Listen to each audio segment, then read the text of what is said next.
Sais-tu ce qui est le plus inconvenant dans le monde du football? Ce ne sont pas les cris, ni les critiques, ni les hurlements du stade. C'est ce silence qui s'installe dans le vestiaire quand quelqu'un a franchi une ligne qu'il ne devait pas franchir. Ce silence qui ne fait pas de bruit, mais qui pèse comme une tonne. Et ce silence, mon ami, c'est celui que l'on respire en ce moment dans le vestiaire du Barça. Parce que tous savent ce qui s'est passé, mais personne n'ose le dire à haute voix. Lamine Yamal, le garçon prodige du football espagnol. Le garçon que beaucoup appellent le futur du Barça. Il vient de réveiller la fureur de l'homme le plus puissant du football européen, Florentino Pérez. Ici, nous n'avons pas de loge VIP, mais si, un bouton d'abonnement donne plus de pouvoir que celui de Florentino. Appuie dessus avant qu'il ne soit trop tard. Laisse ton like et partage. Aujourd'hui, il y a une histoire digne d'une loge présidentielle. Ce qui s'est passé n'est pas une filtration mineure, ni une rumeur passagère. C'est une histoire qui mélange la jeunesse, l'ego et le pouvoir avec le Bernabéu comme scénario, et un message aussi clair que de l'eau de roche. Ici, l'unique qui commande s'appelle Florentino Pérez. Parce que oui, Lamine, le nouveau roi azulgrana, croyait qu'il pouvait avoir tout. Les projecteurs, l'amour du public, la gloire, et maintenant même une loge VIP à la maison de l'ennemi. Mais ce qu'il n'attendait pas, c'est que le président du Real Madrid lui remette la couronne avec une seule phrase. Tout a commencé, selon des sources proches de la direction blanche, il y a à peine quelques jours. Lamine Yamal, confiant, avec l'air de celui qui sait que le monde l'observe, a envoyé une demande formelle au Real Madrid. Il n'a pas demandé des entrées normales, ni un pass de courtoisie. Il a demandé une loge VIP entière au Santiago Bernabéu. Et non pas pour ses compagnons, non, pour sa famille, son père et sa copine, Nicki Nicole. Oui, la chanteuse argentine avec qui il a été vu à plusieurs reprises, de la Kings League à des dîners privés à Barcelone. Selon lui, il voulait que ses proches vivent un match historique. Le match où, par les mots textuels dans son message filtré, je vais démontrer pourquoi je suis le nouveau roi du football espagnol. Jusqu'ici, certains pourraient dire, bon, un geste romantique, rien de grave, mais le problème, ce n'est pas ce qu'il a demandé, mais quand il a demandé et comment il a fait. La demande est arrivée tard, quand les loges étaient déjà réservées. Et au lieu d'accepter le refus avec élégance, Lamine a insisté, a offert de payer plus d'argent et a même demandé qu'une réservation existante soit annulée pour son cas spécial. Une demande qui, selon les sources du club blanc, a été reçue comme un manque de respect total. Au Bernabéu, on ne négocie pas avec des caprices, et beaucoup moins quand ils viennent d'un joueur du Barça à quelques jours du Clasico. Et c'est là que Florentino est intervenu personnellement. Le président du Real Madrid a lu le message et avec son habituel calme glacial, a décidé de répondre lui-même. Sa réponse, courte, directe, sans fioriture, a laissé sans voix l'entourage du football espagnol. C'est le Real Madrid, et ici, on n'achète pas le respect avec de l'argent. Peu importe le talent que tu aies, cette attitude va te coûter cher. Demande à Neymar combien dure une couronne quand elle monte trop vite à la tête. Boum. Une phrase qui a traversé les bureaux du Bernabéu, les couloirs du Camp Nou et même les téléphones de plusieurs journalistes en question d'heure. Florentino n'a pas seulement rejeté la demande, mais a fermé la porte de sa maison à clé et lui a donné une leçon publique de pouvoir. Une que, selon les commentaires, Lamine Yamal n'oubliera pas facilement. Dans le vestiaire du Barça, l'ambiance est tendue.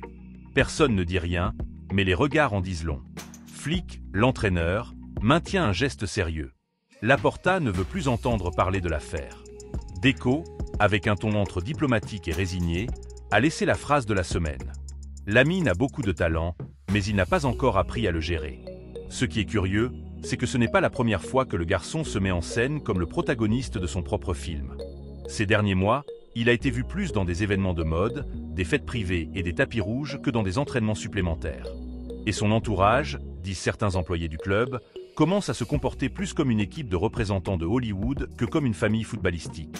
C'est le prix de la gloire, ou du moins, c'est ce qu'il croit. Mais bien sûr, c'est du football, et ici, les égos se paient cher. Et Florentino, qui a vu passer par son bureau des dieux du ballon comme Cristiano, Zidane ou Beckham, n'allait pas laisser qu'un adolescent lui dise comment organiser son propre stade.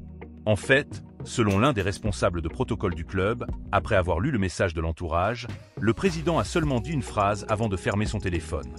Ni un siège et que tout s'apprenne. Et cet ordre, mon ami, a été accompli à la lettre. Le Real Madrid n'a pas seulement rejeté la demande, mais a aussi interdit l'accès de la famille Yamal à n'importe quelle zone exclusive du stade pendant le Clasico. Ni invitation spéciale, ni passe, ni backstage, rien. Comme si le nom Yamal n'existait pas. Et maintenant, à Barcelone, Lamine lui-même garde le silence. Aucune parole, aucun geste, aucune excuse. Seulement un regard fixe à l'entraînement. Froid, contenu. Certains collègues assurent qu'il prépare quelque chose. Une réponse. Et selon une source très proche du vestiaire, cette réponse pourrait arriver le dimanche en forme de but. Oui, ce qu'on dit, et c'est le plus joli, c'est que Lamine a préparé une célébration spéciale pour la dédier directement à Florentino Pérez. Aucun cri ni provocation, seulement un geste. Le geste de la couronne. Cette main levée sur la tête, indiquant vers la loge présidentielle. Comme en disant « Mon roi ou non, ici je m'en charge ». Imagine la scène. Le Clasico en son point le plus chaud. Le Bernabéu plein. Les caméras focalisées sur le stade et un garçon de 18 ans qui regarde vers le haut après avoir marqué un but en faisant le geste de la couronne. Le stade en silence. Et Florentino, depuis son siège, avec cette expression qui mélange calme, pouvoir et désespoir absolu. Ça, mon ami, ce n'est pas seulement du football, c'est une déclaration de guerre. Et le plus ironique, c'est que tout a commencé par un siège. Un simple siège. Mais dans ce sport, les symboles importent plus que les buts. Parce que demander un siège au Bernabéu en étant un joueur du Barça, c'est comme entrer dans la maison de l'ennemi et demander qu'il te serve le dîner. Et si quelque chose a été clair avec cette histoire, c'est qu'il n'y a pas de trône ou de couronne partagée dans sa maison. Le coach n'a pas trop tardé à l'appeler. Les portes se sont fermées et le murmure du vestiaire est sorti. Yamal lui a expliqué ce qui s'est passé avec un ton entre rage et déception. Il n'a pas haussé la voix.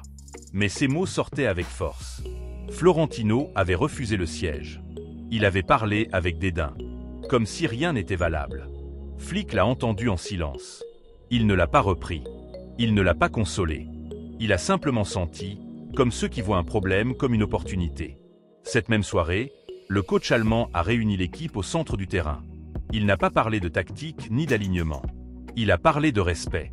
De comment le Real Madrid permettait de miner au-dessus de l'ombre à quelqu'un qui n'avait pas de maillot blanc.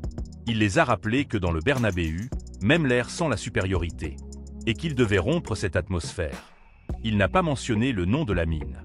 Mais tous savaient de quoi il parlait. Chaque phrase allait directement vers l'orgueil des joueurs. La rage a commencé à se mélanger avec la motivation. Les plus jeunes ont pris cela comme une offense personnelle. Les vétérans, comme une dette pendante. Cette soirée, le vestiaire s'est transformé en un jugement silencieux. Sortir au Bernabéu pour démontrer que le respect n'est pas un cadeau, c'est une conquête. Meanwhile, à plus de 600 km d'ici, à Valdebeba, Florentino Pérez faisait exactement le contraire. Et en même temps, le même. Cet homme, qui se laisse peu de fois voir dans les entraînements, a décidé d'apparaître sans prévenir. Le rumeur a couru comme une traînée de poudre. Tout le monde s'est réveillé en le voyant entrer avec les mains dans les poches et cette expression qui mélange autorité et calme absolu. Il a demandé que personne ne filme rien, qu'il n'y ait pas de caméra, ni de presse, ni de discours. Seulement les joueurs. Seulement la famille blanche. Et quand il les a tous réunis, il a commencé à parler avec un ton serein, presque paternel. Il a raconté ce qui s'est passé avec le garçon de Barcelone, sans théâtralité. Il a raconté comment il avait demandé une loge entière pour sa famille et sa copine, avec l'intention, selon ses propres mots, de montrer au monde comment il humilierait le Real Madrid dans son stade. Cette phrase a suffi pour électriser l'ambiance. Certains joueurs se sont regardés entre eux, d'autres ont serré les poings. Florentino a continué à parler, posé, sûr. Il leur a rappelé qui ils étaient, ce qu'ils représentaient. Il a dit que le Madrid ne répondait pas avec des mots, mais avec de l'histoire. Quand quelqu'un s'efforce de défier le Bernabéu, c'est lui qui apprend ce que signifie de se confronter à une légende. Il a conclu avec une idée qui a résonné en tous. Quand les plus faibles croient qu'on est là, les plus dangereux reviennent. Il n'y avait pas d'applaudissements ni de cris, seulement le silence. Mais cette fois, ce n'était pas le silence inconfortable d'un vestiaire tendu, mais ce silence précieux avant la tempête. Le type de silence qui précède une remontée impossible, une nuit qui finit en épopée. Depuis ce jour, les entraînements de Madrid ont changé de ton. Les tacles étaient plus durs, les courses plus longues, les conversations plus sérieuses. Carlo Ancelotti, qui avait déjà le pouls de son équipe, le notait immédiatement. Le message de Florentino avait touché la fibre exacte, l'orgueil. L'idée que le Real Madrid ne joue pas seulement, mais défend son histoire chaque fois qu'il foule un terrain. De l'autre côté, le Barça vivait la même chose, mais avec un autre accent. Flick avait canalisé la frustration de Lamine en énergie pure. Le garçon souriait de nouveau à l'entraînement, mais avec ce sourire tendu qui précède la tempête. Chaque ballon touché, il le faisait avec rage contenue. Chaque tir ressemblait à un message. Et quand les amis lui demandaient s'il était prêt pour le dimanche, il ne répondait qu'avec un sourire en coin. Plus que jamais. Le club, cependant, essayait de calmer les eaux. Laporta demandait de la discrétion. Deco essayait de convaincre Flick de ne pas transformer l'histoire en source de combustible. Mais il était tard. Le feu était allumé et personne ne l'éteignait. Dans la tête des joueurs, le Clasico n'était plus qu'un match. Il était devenu une question d'orgueil, une bataille symbolique entre le pouvoir de Madrid et l'orgueil blessé du Barça. Pendant ces jours, les médias continuaient l'histoire, mais c'était un autre type de bruit. Le Madrid gardait le silence. Le Barça aussi. Cette calme médiatique ne servait qu'à augmenter la tension. Tout le monde savait que le dimanche, quand les deux équipes sortiraient sur le terrain, il n'y avait pas qu'un clasico. Il y avait le règlement d'un défi personnel, l'écho de deux discours opposés qui avaient été créés par le même incident. Florentino avait allumé la flamme de l'orgueil blanc, Flick avait éveillé la rage azulgrana. Et entre les deux, un garçon de 17 ans se préparait pour jouer le match le plus symbolique de sa vie. Parfois, dans le football, ce n'est pas celui qui court le plus ni celui qui a le plus de talent qui gagne, mais celui qui sait quand mettre des limites. Et c'est exactement ce qu'a fait Florentino Pérez. Il a mis une limite à Lamine Yamal. Il lui a rappelé que dans ce jeu, il n'est pas suffisant d'être bon, ni jeune, ni médiatique. Il y a des endroits où ni le talent, ni l'argent, ni les réseaux sociaux n'ouvrent les portes. Et le Santiago Bernabéu en est un. Parce que Florentino, avec un simple nom, avec une réponse froide et sans détour, a fait quelque chose que beaucoup d'entraîneurs n'osent pas faire. Il a fermé l'ego d'une future étoile. Et attention, pas parce qu'il a de la rancune, mais parce qu'il comprend que le football moderne est rempli de jeunes qui confondent la gloire avec le respect. Lamine Yamal est un talent incroyable. Personne ne le discute. Mais le problème n'est pas son football, c'est ce qui commence à grandir autour de lui. Ce personnage qui se regarde dans le miroir et qui ne voit plus que le fils de Mataro, mais le roi de TikTok, l'héritier de Messi, le garçon qui peut tout. Et c'est là qu'apparaît Florentino, avec sa main de fer et sa phrase démoniaque. Une phrase qui est presque légende dans les couloirs du Bernabéu. Ici, il n'y a pas de rois invités. Cette phrase résume tout. Florentino n'a pas seulement refusé un siège, il a refusé la fantaisie de se croire intouchable. Et ça, aimez-le ou non, c'est une leçon qui devait être donnée à quelqu'un. Parce que dans le football moderne, où les joueurs se sentent des étoiles de cinéma et les clubs ressemblent à des studios de Hollywood, il fallait que quelqu'un dise « c'est assez ». Et qui mieux que Florentino Pérez, l'homme qui a transformé le Real Madrid en le club le plus puissant du XXIe siècle, pour le rappeler. Ce n'est pas de la souveraineté, c'est de la hiérarchie. Et le Bernabéu, duel après duel, reste le stade le plus respecté du monde. Le même où Cristiano a remporté 3 champions, où Modric vieillit comme le vin, et où les adversaires entrent avec la peau hérissée et sortent avec la tête basse. Mais attention, parce que l'orgueil blessé d'un garçon comme Lamine Yamal peut être de l'essence pure. Et ce dimanche 26 octobre, le football espagnol sera témoin de quelque chose qui sent l'histoire. Pas du résultat, ça viendra seul, mais par l'ambiance, la tension, le morbo, la narrative qui s'est construite autour de cet incident.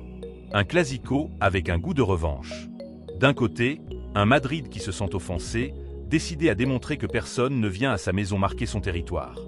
D'un autre côté, un Barça qui a fait de cette histoire son combustible. Un groupe qui veut sortir du Bernabéu, non seulement pour gagner, mais pour se réclamer.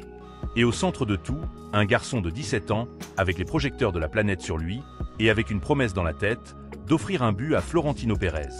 Oui, comme tu l'entends. Lamine l'a répété entre ses proches, en mode blague, en mode sérieux. S'il marque, il fera le geste de la couronne. Il regardera la loge, lèvera la main et se mettra la couronne invisible sur la tête. Un geste qui, pour lui, serait une réponse symbolique. Mais pour le Madrid, une provocation directe, un défi au cœur de son temple. Et c'est ce qui fait que ce clasico soit si spécial, parce qu'il ne se joue pas seulement avec le ballon, il se joue avec l'ego, avec l'orgueil, avec l'histoire. Et quand ces 3 éléments se mélangent, le football ne devient plus un sport, il devient une guerre élégante. Une guerre où chaque geste compte. Un regard, une célébration, une parole hors de place, tout peut incendier le match. Moi, personnellement, je crois que Florentino a fait le bon choix, parce qu'il y a des limites qui, si elles ne se mettent pas en temps, se paient cher. Aujourd'hui, Lamine Yamal est une nouvelle pour un siège.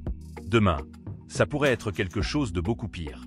Et il vaut mieux qu'il apprenne maintenant, face à un homme qui gère des étoiles depuis 20 ans, qu'au-delà du talent, il y a des hiérarchies, des codes et du respect. Et que tout n'est pas à vendre au football. Ni le prestige, ni l'histoire, ni l'éloge du Bernabéu. Mais je comprends aussi l'autre face. Lamine a 17 ans. Il vit dans un monde où les likes pèsent plus que les médailles, où chaque geste s'amplifie et où tout le monde l'applaudit. C'est difficile de garder les pieds sur terre quand on te dit tous les jours que tu es le nouveau roi. Peut-être que son erreur a été de se créer son propre personnage. Peut-être que son punition a été simplement de se confronter à quelqu'un qui ne joue pas ce jeu. Ce qui est certain, c'est que ce dimanche, quand le ballon roule, toute l'Espagne sera au courant, non pas du résultat, mais du geste. Du moment où Lamine touche la balle, regarde la loge et décide si c'est encore le petit garçon humble qui rêvait de débuter ou le personnage qui veut provoquer le président le plus puissant du football. Et s'il marque vraiment et s'assure de regarder en haut, ce second sera enregistré pour toujours dans l'histoire du Classico. Parce qu'imagine la scène. Le Bernabéu en silence, Florentino sérieux, Lamine avec la main sur la tête en faisant le geste de la couronne. Ce serait une scène cinématographique, celle qui se répète dans les résumés pendant des années. Mais ce serait aussi une provocation qui pourrait coûter très cher. Parce que s'il y a quelque chose au Madrid, c'est l'esprit. Et quand quelqu'un défie Madrid à la maison, le club ne répond pas avec un tweet. Il répond avec des buts. Il répond avec de l'histoire. Il répond avec des victoires qui durent. Et j'en dis une autre chose, bien sûr. Si ce geste se produit, si Lamine Yamal s'attarde à le faire, ce qui viendra après sera une tempête. Parce que Florentino n'oublie pas, et ce qu'il a appris le plus avec les années, c'est que ceux qui tentent de le défier finissent en apprenant à base de réalité. Neymar l'a appris. Mbappé l'a compris. Et Lamine Yamal, elle est prête à le découvrir. Le Classico du 26 octobre n'est plus qu'un match de football. C'est une bataille d'orgueil entre générations. Le jeune qui veut le trône et le patriarche qui lui rappelle que les couronnes pèsent plus qu'elles n'y paraissent. Et que ce soit le cas, ce match sera enregistré comme le jour où le football espagnol est de nouveau un drame, un théâtre, une histoire. Alors oui, Florentino lui a retiré la couronne à Lamine Yamal. Mais, paradoxalement, il l'a aussi transformé en protagoniste de l'histoire qui a généré le plus d'attention ces dernières années. Parce que, sans s'en rendre compte, ce qui a commencé comme une simple négative à une loge VIP s'est transformé en une guerre symbolique entre pouvoir et insolence, entre expérience et jeunesse. Maintenant, tout dépend du dimanche, de ce qui se passe sur le terrain, de si le garçon accomplit sa promesse, ou si le poids du Bernabéu le fait tomber. Le seul certain, c'est que des millions d'yeux regardent ce moment, ce possible geste, ce duel silencieux entre la loge et le terrain. Et quand l'arbitre sifflera la fin, il n'importe pas seulement le résultat, il importe qui part avec la tête haute. Si Florentino, avec son autorité intacte, ou Lamine avec sa couronne récupérée, même si c'est pour un but. Quoi qu'il en soit, ce Classico ne sera pas qu'un de plus. Ce sera le chapitre où un garçon voulait défier un roi et le roi a décidé de lui montrer comment se gouverne un empire. Alors préparez les pop-corns, parce que le dimanche, nous ne verrons pas seulement du football, nous verrons de l'histoire. Et comme toujours, le Bernabéu sera le scénario où se décident les légendes. Et si vous pensez que cette histoire a été intense, attendez la prochaine. Parce que le football, quand il se met avec l'orgueil, ne déçoit jamais.